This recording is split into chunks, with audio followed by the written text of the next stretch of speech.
On today's show, the Houston Rockets take Game 1 against James Harden and the LA Clippers thanks to the Terror Twins, a.k.a. the separation factor, Ime Thompson and Tari Eason. Alperen Sengun's defense continues to be incredible, and hey, the Rockets actually shot the three ball pretty well for once. It's all coming up on today's Locked On Rockets. This is Mission Control, Houston. Ignition sequence start. 6, 5, 4, 3, 2, 1.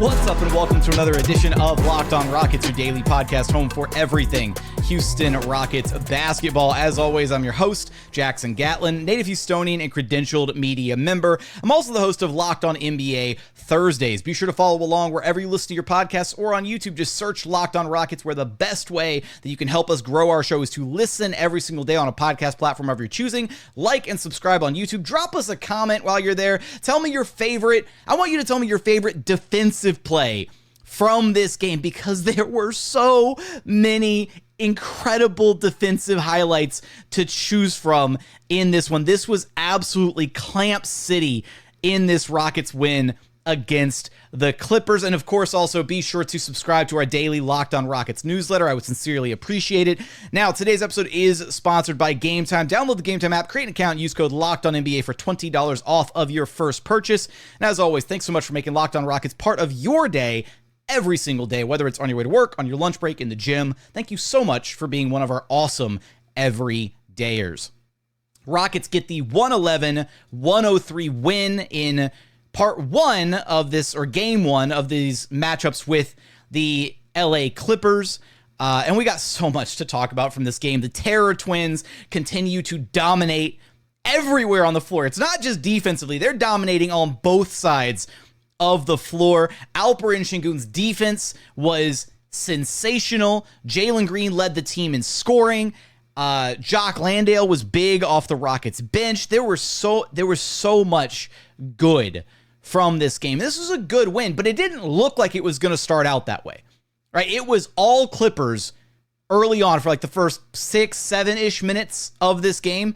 Clippers went up early by 11, and they couldn't miss. James Harden was cooking. He had like a very quick, was it like 10, 12 points right away in the first quarter. And then things changed when Ime Thompson and Tari Eason entered the game. Post-game, Ime Udoka referred to them as the separation factor. So yes, we're going to stick with the Terror Twins, but I also love the fact that he called them the separation factor, because that's what they came in the game and they immediately changed the complexion. That's what happens. Good friend of the program, Red94 on Twitter, kind of referred to it as like the Rockets starting lineup is just like the opener, and they're just trying to bridge the gap until they can get to their elite bullpen, to throw a baseball reference at you, with Ime Thompson and Tari Eason checking into the game. And the way that they impact things and change the entire complexion of the game once they get in there. They provide energy, and that energy is infectious, right? Their teammates feed off that energy. They are completely dominating on the defensive side of the basketball. Again, James Harden had a very quick 12 points, and some, Ime was clearly kind of frustrated by that. The defensive scheme early on was essentially putting Alperen Sengun on Chris Dunn and having Jabari Smith Jr. guard Ivica Zubac in order to switch all of their pick and roll actions. So by doing so, right, everybody kind of got a crack at James Harden. Dillon Brooks was the primary defender, but then Jabari would get switched onto him, or Jalen would get switched onto him, or Fred would get switched onto him. And Harden was taking his turns, cooking everybody in the Rockets starting lineup pretty early on, or at least getting Dillon Brooks off of him and then cooking somebody else in the starting lineup. And then Ime Thompson and Tari Eason check in. And James Harden, for the rest of the first half, only scores 2 points. It was that simple. You plug in your two best defenders on the team, and suddenly James Harden stops being able to score the basketball. Not only that, they were flat out erasing some of his shot attempts. There was one play, there were so many insane defensive highlights from this game between Tari Eason and Ime Thompson. And just looking at their sheer numbers, right? They both had 18 points. Ime Thompson, 18 points, 6 of 9 shooting. He had 11 rebounds, 2 assists, 2 steals, and a block. I believe the 18 points and 11 rebounds both tie season highs for Ime Thompson. And then for Tari Eason, also 18 points on 8 of 14 shooting, missed his 2 threes, had 10 rebounds, had an assist, had a steal, had 2 blocks mixed in there. Also, Ime Thompson hit his career high from downtown, 2 3-pointers in this game. Just absolutely incredible all-around performances from both of these guys. And again, the defensive highlight list goes on and on and on, right? Ime and Tari, there was the one play where they literally both blocked James Harden at the same time on one of his drives. It was kind of ridiculous. I think Tari was the one who ultimately got credited with the block, but Ime was literally right there. Ime Thompson literally put James Harden in the penitentiary. If you follow me on social media, you know I've been waiting to drop that bar on the show. He had him in jail, right? He put him in the penitentiary, the penitentiary, if you will. Just before halftime, he had, my goodness, he basically forced an 8-second violation on James Harden that didn't get called, mind you, right? It was very frustrating. It should have been called an 8-second violation. Then, gets the ball over half court. He's guarding the screen. Alperen Sengun gets called for the kickball. Clippers get to inbound it, and then they inbound it to the corner, and James is in the corner with Ime Thompson guarding him, and he tries to get to his little step back, and Ime forces him into a total brick. Like, he's hands down, doesn't fall for the foul, doesn't draw contact or whatever. Just such disciplined defense by Ime Thompson, guarding one of the craftiest players to ever do it, to ever lace him up in the game, right? I know it's not the James Harden of old, right? He's not, Houston James Harden. He doesn't have the burst or the explosiveness, but he's still an incredibly crafty player. He still has the ridiculous handle, the ability to get to where he wants to get to on the floor. And Ime Thompson absolutely neutralized him. And it wasn't just Ime Thompson, right? Tari Eason helped a ton. Dillon Brooks, I thought, actually did a pretty solid job as the primary defender for the most part on James Harden in this game. And then just the number of times that those guys were able to come up with deflections, steals, offensive rebounds, second chance points. It really is. These 2 guys for the Houston Rockets are the game changers, right? And I love that terminology again from Ime Udoka. They are the separation factor for this team. Being able to go to your bench and have 2 guys that can come in and completely alter the entire complexion of a game, that is such a rare commodity. The Rockets are one of the deepest teams in the NBA, and I've made this claim, and I will continue to make this claim. Ime Thompson and Tari Eason are the best off-the-bench duo in the entire NBA.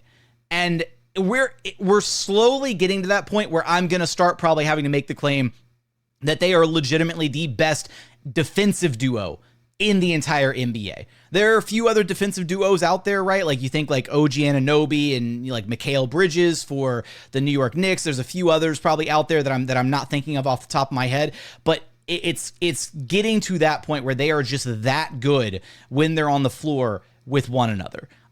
There's no other way to slice it. The Rockets do not get this win without their contributions. They came in, they completely turned the tide of the game in the favor of the Rockets, and they were able to slowly, they dug themselves out of that 11-point hole. They were able to build up a lead going into halftime, a 5-point lead at halftime, and then they went on a massive run at the end of the third quarter and into the start of the fourth quarter to go up by as many as 19, giving themselves a really solid cushion before some weird shenanigans took place in the fourth quarter. Want to talk about what happened in that fourth quarter in particular. Also got to get to Alperen Sengun's sensational defense in this game. Jalen Green leading the team in scoring and all the other thoughts that we got to get to from this one. We're going to get there in just one moment. First, today's episode is brought to you by Game Time. Look, if you missed out on this game, this Rockets-Clippers game, then you know what? Head on over to Game Time and get yourself some tickets for the Friday night NBA Cup game between the Rockets and Clippers. You're not going to want to miss out on part 2. Part 1 was so exciting. I'm sure part 2 is going to be even better. But Game Time doesn't just do sporting events. They've got you covered for theater events, concerts, whatever you're trying to go to, whatever event you want to make it to, Game Time has you covered. And they've got so many features that make it incredible. They've got their Game Time picks, filters out the fluff to only show you incredible deals on great seats, so you don't have to waste time searching through thousands of different ticketing offers. I've got their views from your seat so you know what to expect when you get there. They're all-in pricing. That's my favorite feature. When you download the app, you toggle on the all-in pricing feature. They are fully transparent from start to finish, so you don't get surprised by any hidden fees along the way. So take the guesswork out of buying your tickets with Game Time. Download the Game Time app, create an account, and use code LOCKEDONNBA for $20 off of your first purchase. Terms apply. Again, create an account, redeem code LOCKEDONNBA. That's LOCKEDON NBA for $20 off. Download Game Time today. What time is it? It's game time. And continuing on here at Locked On Rockets, your daily podcast home for everything Houston Rockets basketball. Okay, so what happened though in the fourth quarter? Because the Rockets were up 19, right? They looked like they had basically won this game. In fact, Ty Lue pulled his starters early. Like, he was running legit like third stringers. He pulled Norm Powell out. He didn't bring any of the starters back, and he like waved the white flag for the Clippers super early in this game. And in fact, that actually directly kind of bleeds into, you know, I wanted to talk about Jalen Green, wanted to talk about his final box score in particular, because I don't think it does justice to how good Jalen Green was actually in this game, because it was kind of weird, right? The Rockets were up, they were comfortably ahead, and then all the third stringers come in. And it was like this really weird dynamic where, you know, the third stringers came in, they had all this juice, all this energy off the bench. They knocked down some shots. They were out hustling, out working the Rockets. And I mean, they cut this thing down to where it was like a 6-point game at one point late in the fourth quarter. And it kind of looked like, holy crap, maybe the Clippers are mounting a comeback here. And it got a little scary. It got a little, you know, I was a little nervous that the Rockets might actually drop this game after playing as well as they did. And it was one of those really weird situations where, hey, obviously, like, the Rockets had completely flummoxed and shut down the Clippers' key rotation guys, the starters, all that. And Ty Lue was clearly disappointed or frustrated with the performance, the effort, whatever, of his starting players. So he decided to, you know, plug the third stringers in, wave the white flag, and even once it became a game again, he was going to let them try to win it out, right? He didn't want to, you know, call timeout, get the starters back in there. And thankfully, the Rockets were able to close this one out. They were able to string together some buckets there at the end. In fact, Alperen Sengun, as you know, part of his final set of plays at the very end of this game, Rockets needed another bucket. Alp was, you know, faked the dribble handoff on the perimeter and then completely turned back towards the lane. It's a very Draymond Green-esque style play, right? To fake the handoff and then immediately spin and drive towards the basket. Had a completely open lane, elevated for like a Statue of Liberty kind of dunk, and yammed it home. And then immediately the Clippers took the ball out, kicked it back in, and tried to run it down the other end of the court. And Alperen Sengun made it back to the other side of the floor just in time to block a shot. Like, he literally was getting it done on both ends of the floor in that final moment. So the Rockets were able to weather that kind of comeback by the Clippers' third stringers. And I think it was this weird dynamic where, right, Ty Lue waved the white flag early. The Rockets starters were in there. And it was kind of weird because, again, you know, those third stringers, they had a ton of energy. They were fresh. The Rocket starters had been battling all game with the regular Clippers rotation guys. So it didn't have the regular flow of like a regular game, I guess. And that really, I think, impacted Jalen Green in particular, because if you go and look at where Jalen Green was statistically, where he would normally get a rest, you know, Ime usually runs Jalen right into the third quarter, runs him at the top of the fourth quarter for a little bit, and then he gets checked out for a little bit, usually in the middle of the fourth quarter, and then he'll come back to close out the game. Jalen didn't get his usual rest. Jalen wound up playing the entire rest of the game, and I think that was a big part of why his efficiency kind of plummeted there in the fourth quarter, because if you go back and look, you know, up to about 10 minutes left in the game, give or take, and I could probably go even further if I really wanted to be honest here, but with about 10 minutes left in the game, Jalen Green for the game had 19 points on 7 of 14 shooting. He was 5 of 10 from downtown, 5 rebounds, 5 assists, only 2 turnovers. Like, he had a really, really solid outing. But then the Clippers started their little comeback with the third stringers, and Ime, rather than going to his usual rotation, substitution patterns, whatever, he just left Jalen in the game. And I think especially with the pace that this game was being played at, with the energy that those third stringers brought, and kind of the intensity that was reignited there in the fourth quarter as the Clippers were kind of mounting their little comeback, Jalen just seemed a little gassed, I think, at the end of the game, right? Didn't quite have his legs under him for some of those, those extra attempted threes, because he finished the game on just 7 of 21 shooting. So again, he missed his last 4 threes. He did score at one point. He got to the free throw line and hit a couple more free throws. So that was good to see. But it was one of those things where I don't think looking at the box score does it justice of how good Jalen actually was in this game. He was effective scoring the basketball. He was knocking down threes at a really high rate in this one. He was rebounding. He was facilitating. He had a number of really high quality passes in this game. So overall, I thought it was a really good performance by him. And I thought it was just a really weird situation there at the end of the game that kind of impacted like the substitution patterns, the rotation there at the very end for Ime. And, wasn't a perfect situation, and it was a little ugly there at the end with the Clippers trying to make their comeback, but Rockets were still able to squeeze away the win. And again, I talked about the play at the end of the game, but Alperen Sengun had so many stellar defensive moments in this game. Alpi finished the night with 13 points, 11 rebounds, 6 assists, had a steal, and 4 blocked shots. Talked about the one at the end of the game. I think my favorite blocked shot for Alpi, though, the one at the end of the game was pretty sweet. And I will note, somebody highlighted this, I believe, on r/Rockets, and I thought it was such an important thing to bring up. When Alpi dunked the ball there at the very end, before getting that blocked shot, the play on both ends, Alpi dunks the ball, but he fell down. He hit the floor after that dunk. And Tari Eason ran over and helped Alpi up immediately after he hit the floor. And that allowed Alpi to be able to sprint the full length of the court and get back in time to block the shot out of bounds on the other end, right? If Tari Eason doesn't help Alpi up off the floor, Alpi doesn't get back on defense in time to get that block. And that is something that does not show up in the box score. It's an intangible thing, and it was important in that moment. And that's what Tari brings to the table, man. So just another point in favor of what the Terror Twins are bringing for this Houston Rockets team. But man, the block at the end was sick, but he had the one where he just completely sandwiched a shot attempt from Zubac right on the glass. I'm talking like he pinned it directly on the backboard. It almost looked like a two-handed block, like when you watched it live, and then on the replay, he just completely sandwiched it up there.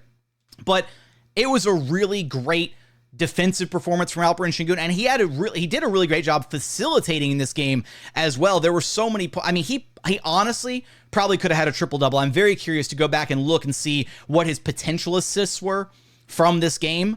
The NBA tracking data doesn't have it that quickly after games finish, but he finished with 6 assists. It feels like he could have easily had anywhere from 10, 11, or 12 if other guys had knocked down the shots that he was generating. Clippers were always, every time he got the ball on a post-up, he was looking to pass, looking to facilitate. Clippers were loading their defense towards him every single time, sending doubles his way, trying to trap him, trying to force the ball out of his hands. And he did a great job making the right reads out of those situations. The 6 of 14 shooting, not wildly concerning. He missed, a handful of shots early on, some middies and other looks that he would probably normally knock down. So it wasn't quite his night offensively, especially early on, right? The Rockets, again, got off to a really slow start early in this game, but he found his way along, over the course of the game, and he continues to show, hey, he's not just an offensive guy, right? Alpi isn't just a guy who can only impact the game offensively. He can impact the game with his rebounding. He can impact the game with his defense, and he is showing that that is honestly one of the most impressive improvements or impressive developments of Ime Udoka's tenure here with the Houston Rockets is just how good Alperen Sengun has become as a defender. Alp was never a slouch defensively, and I never subscribed to the notion during the Steven Silas years of, Alp's a defensive liability. He can't do this and can't do that. He processes the game incredibly well. He's got quick hands. He's a high IQ player. He understands how to move and where to be. And you're seeing Ime Udoka trust him in certain defensive schemes, right? Talked about it earlier in the show, but right, the fact that Ime trusts Sengun to put him on wing players, perimeter players, whatever, and allow him to guard in space, allow him to, hey, you're going to guard Chris Dunn. You're going to move your feet. You're going to stay in front of him.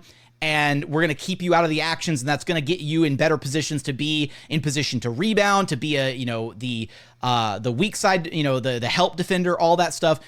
That shows a lot of confidence and trust from Ime Udoka and the Rockets coaching staff in what Alperen Sengun can bring to the table. So not quite his night offensively in this one, but he absolutely made his mark defensively in this game.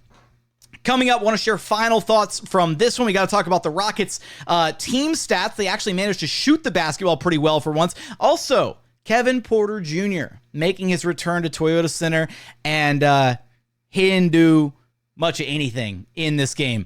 We're going to get to there in just one moment. First, today's episode is brought to you by FanDuel. Get ready to tackle the NFL action with FanDuel, America's #1 sportsbook. Right now, new customers can bet $5, just $5, and get $150 in bonus bets if you win. The FanDuel Sportsbook app gives you everything you need to place live bets on the NFL all in one spot. So if you get a hunch in the middle of the game, you can check out the latest stats, you live play-by-play, and so much more on the exact same page where you actually place your bets. Just head on over to FanDuel.com to join today. And while you're there, take a look at all the different things that you can get your hands on. Their parlay builder, different season awards, or the outright favorites to win this year's Super Bowl. Right now, the Chiefs sitting at plus 430. The Lions right behind them, though, at plus 460. The Ravens plus 600. And then rounding out the top five, the Bills at plus 800 and the 49ers plus 1,000. So again, for all those odds and so much more, head on over to FanDuel.com. Never waste a hunch and make every moment more with FanDuel, an official sportsbook partner of the NFL. And final segment here at Locked On Rockets, your daily podcast home for everything Houston Rockets basketball. Let me gather all the final thoughts from this one, all the miscellaneous leftovers from this game. Want to first highlight here just some team stats that really stood out. First off, the Rockets were actually able to shoot the ball for the first time in what feels like forever. The Rockets managed to shoot a respectable percentage from long distance, 37.5%. From downtown, 15 of 40 shooting from beyond the arc. That was incredible because I really thought that the Rockets were going to, flat out outright struggle against the Clippers, one of the best three-point shooting teams in the NBA, being able to go basically point for point, actually being able to outscore them from the three-point line. Technically, the Rockets were plus 3 in this game. Not even technically, they were plus 3 in this game. Clippers hit 14 threes, Rockets hit 15 threes. So being able to go like pound for pound with the Clippers from three-point land helped a ton in this game. Elsewhere for the Rockets, the other area that they had a pretty massive edge was second chance opportunities. We know that the Rockets rebound at a very high level. They out-rebounded the Clippers 59-42 in this game, including an offensive rebounding difference of 18 offensive rebounds to just 10 offensive rebounds by the Clippers, including a difference of 19 second chance points to just 6 second chance points by LA. So plus 13 in the second chance points category for the Rockets. That continues to be an area where they just bludgeon other teams. Those second, third, fourth, all those extra opportunities the Rockets get really helps this team out at the end of the day. So just a few areas where the Rockets did their work against this Clippers team. Want to highlight here really quickly Jock Landale's play off the Rockets bench, and this is coming off the heels of last episode where I literally tried to trade away Jock Landale to the OKC Thunder in the first segment, and he had an incredibly strong game. He really did. I thought it was a bit interesting that Ime Udoka opted to go with Jock Landale rather than, Jabari Smith Jr. or potentially even Jeff Green, for that backup 5 spot, especially considering the fact that the Clippers decided that they were going to go small with their backup unit, right? When they don't have Zubac out there, they're going really, really small. And Jock was awesome in this game. Off the bench, he was a team-high plus 26. He had 4 points, 4 rebounds, 4 assists, a steal, and 2 blocks in his 17 minutes. So, I still think that there have been a few games this season where Jock was less than impressive, in his minutes, in his production. And there have been a few games, both the games against the Spurs, he looked really, really good. In this game against the Clippers, he looked really solid. So there have been some games where he's looked really good. Against OKC and against Golden State, he looked pretty bleh. So I think it's just going to be kind of a matchup dependent thing. But honestly, to see Jock Landale be out there and be that productive in those minutes, maybe there is a world where, Jock Landale deserves to be the backup 5 over Steven Adams if Adams can't get, back up to speed and look a little bit more effective, especially on the defensive side of things. We know what Steven Adams brings to the table offensively. He sets those incredibly powerful screens. He frees up shooters, and he completely alters the trajectory of this Rockets team offensively. But maybe Jock Landale fits in a little bit better with the Rockets' second unit, right? With how fast they like to play, with how much, Tari Eason and Ime Thompson love to get up and down the court and really push tempo and just change the speed of the game when they check in. Maybe Jock Landale is more suited to that style of play than Steven Adams is at the end of the day. So we'll see how that dynamic continues to unfold this season. Now, on the Clippers side of things, we did get to see former Houston Rocket Kevin Porter Jr. I'm the head honcho. And KPJ was flat out awful in this game. I mean, he was bad. KPJ played a total of 6 minutes.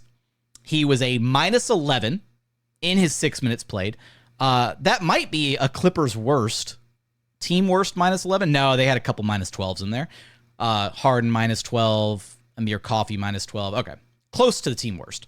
But in those 6 minutes, KPJ attempted 1 shot, missed it, and he had 3 fouls, and he also had 1 24-second shot clock violation.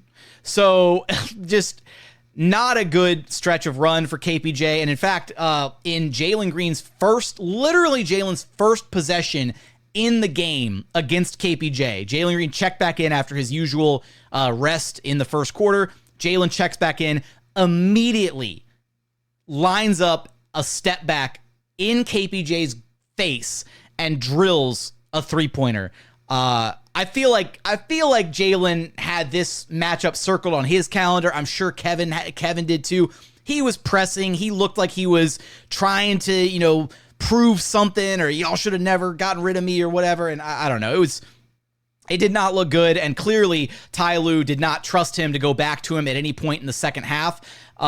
So yeah, I mean, the Rockets just completely shut down KPJ in this game. Now, other areas to note, Fred VanVleet finished the night with 15 points on just 6 of 18 shooting. But it was a weird night for Fred because he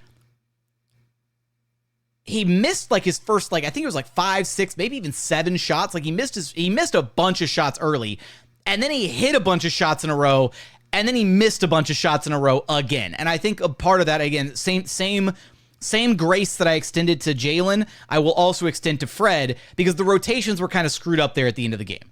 Ime didn't get to his usual substitution patterns, rotations, whatever, at the very end of the game, because it felt like the Rockets were getting ready to probably plug in their third stringers, and then the lead got shrink down to nothing, and then Ime had to keep the starters in to make sure that they didn't choke away the game. So it was kind of a weird outing in that consideration. So I won't, but it was nice to see Fred be able to hit some shots in this one, even though it was a little erratic to say the least.